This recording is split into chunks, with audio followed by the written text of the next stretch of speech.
Guys, good evening. Medyo wala tayong budget ngayon for na kumain sa labas. So, nag-order lang ako ng Greenos Pizza. Total, I'm craving for it naman. So, ito na. Pinahirapan pa ako ng tali. So, ginupit ko na lang para mabilis. Yan. Yung pizza na to, in-order ko pala sa Villa Magdalena branch nila sa Mansilingan, yung along Morsia Road. Yung in-order ko pala yung parang combo, yung XL size. Yung kalahati is Supremo. Yan yung may mga black olives. Then yung sa kabila is Grino sausages. Yan. So far, loaded naman ng toppings yung pizza nila. Tsaka madami doing cheese. Hindi siya yung parang tinipid na parang madaming sauce.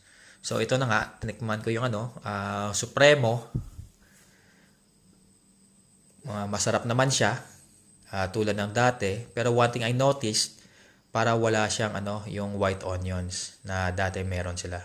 I just don't know, baka nagiba yung recipe nila.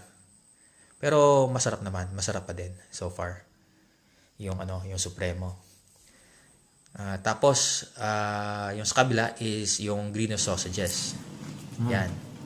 Try naman natin if masarap. Yung toppings nito is merong bacon, then sausage. Tapos supposed to be meron din itong white onion, pero hindi din nalagyan. Pero so far masarap. They're both delicious. So for this, it's still 5 out of 5. And let me know what you think. See you again on my next food vlog. Tara, kain.